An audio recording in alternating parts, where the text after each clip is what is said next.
Hello students, আমি প্রিয়াঙ্কা চলে এসেছি আচার্যর আরও একটি ম্যাথমেটিক্স ক্লাস নিয়ে। তো আজকে আমরা আলোচনা করব সম্পাদ্য নিয়ে, তোমাদের বইয়ের 13 নম্বর অধ্যায় ক্ষেত্রফল সংক্রান্ত উপপাদ্য। তো চলো দেরি না করে আজকের আমাদের ক্লাস শুরু করা যাক। কোষে দেখি 13-এর প্রথম সম্পাদ্যটিতে কি বলা আছে দেখো। 1 নম্বরে বলেছে যে পিকিউ একটি সরলরেখাংশ আঁকি যার দৈর্ঘ্য 5 সেন্টিমিটার। ওই সরলরেখাংশের বহিস্থ বিন্দু এ নিলাম, এ বিন্দু দিয়ে পিকিউ সরলরেখাংশের সমান্তরাল সরলরেখা আঁকি 3 রকম পদ্ধতিতে আঁকি। তাহলে এখানে বলা আছে যে পিকিউ একটি সরলরেখাংশ যার দৈর্ঘ্য 5 সেন্টিমিটার। তো আমরা এখানে একটি সরলরেখাংশ 5 সেন্টিমিটার আগে এঁকে নেব এবং আরেকটি সরলরেখা এখানে আমরা এঁকে নেব। তাহলে এখানে আমি 5 সেন্টিমিটারের থেকে একটু বড়ই একটি সরলরেখাংশ এঁকেছি, কিন্তু তোমরা যেটি দেওয়া আছে বলতে 5 সেন্টিমিটার, তোমরা স্কেলের সাহায্যে সেই 5 সেন্টিমিটারই এখানে ড্র করবে। আর এখানে আমরা আরেকটি সরলরেখাংশ এঁকে নিয়েছি যেখানে আমরা এর মাপ নিয়ে এখানে কাটব। আর অঙ্কতে কি বলা আছে যে আমরা একটি বহিস্থ বিন্দু নিয়ে নেব। তো এই যে সরলরেখাংশ এর বাইরে যে কোনো জায়গাতে আমরা একটি বিন্দু নিয়ে নেব। তো ধরে নিচ্ছি আমি এখানে একটি বিন্দু নিয়ে নিচ্ছি। তাহলে এখানে আমরা বিন্দুটি নিয়ে নিয়েছি যেটি এই সরলরেখাংশের বহিস্থ একটি বিন্দু। এবার আমরা এই বিন্দু দিয়ে এই সরলরেখাংশের উপর আরেকটি সরলরেখাংশ এঁকে নেব। তাহলে এই বহিস্থ বিন্দু থেকে এই সরলরেখাংশের উপর আমরা একটি সরলরেখাংশ এঁকে নিয়েছি।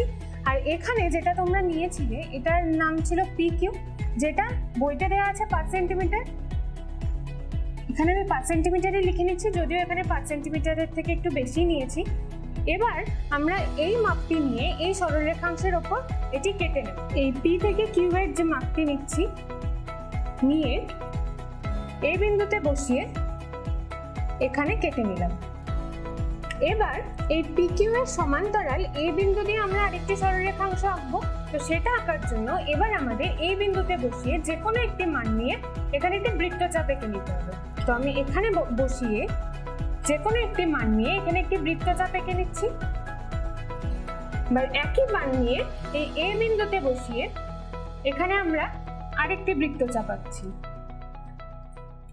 এবার এই বিন্দুতে বসিয়ে এর যে দূরত্ব আছে অর্থাৎ এই মানটি নিয়ে এখানে বসিয়ে আমরা এখানে কেটে নেব।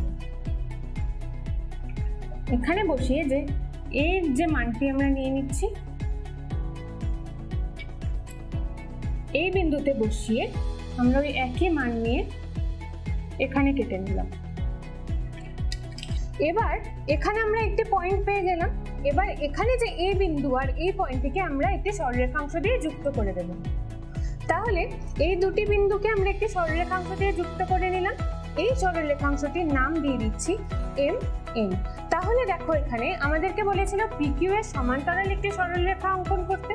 তো এখানে এম এন আর পিকিউ সমান্তরাল, তাহলে এখানে আমরা লিখতে পারি যে পিকিউ এর সাথে এম এন সমান্তরাল।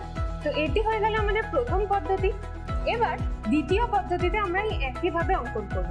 তো এখানে দ্বিতীয় পদ্ধতিতে আমরা কিভাবে করব, এখানে যেমন তোমরা একটি মান নিয়ে এখানে বৃত্তচাপ অঙ্কন করেছিলে এই লাইনের ভেতর দিকে, তো আমরা দ্বিতীয় পদ্ধতিতে এই বিন্দুতে বসিয়ে আমরা বাইরের দিকে এই বৃত্তচাপটি অঙ্কন করব। পদ্ধতি একই থাকবে। তাহলে এবার আমরা করব তৃতীয় পদ্ধতি। তাহলে এখানে আমরা বহিস্থ একটি বিন্দু এ নিয়ে নেব। এবার এই পিকিউ এর মানটি নিয়ে আমরা এই নিচের সরলরেখাংশটিতে কেটে নেব।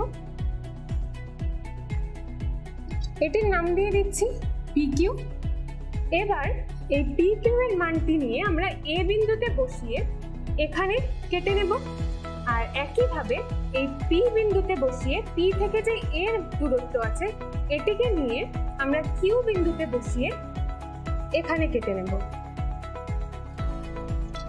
এবার এখানে যে এই বিন্দু আর এখানে যে এটিকে যে ছেদ করলো এই বিন্দু, এই দুটি বিন্দুকে আমরা যুক্ত করে দেব একটি সরলরেখাংশ দিয়ে।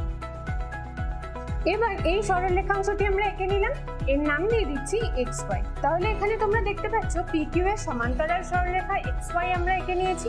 তাহলে এখানে আমরা লিখতে পারি পিকিউ সমান্তরাল এক্স ওয়াই। তো এটি হয়ে গেল আমাদের তৃতীয় পদ্ধতি। তাহলে আজকের ক্লাসে আমরা কোষে দেখি 13 প্রথম সম্পাদ্যটি নিয়ে আলোচনা করলাম। পরের ক্লাসে আমরা পরবর্তী কিছু সম্পাদ্য নিয়ে আলোচনা করব।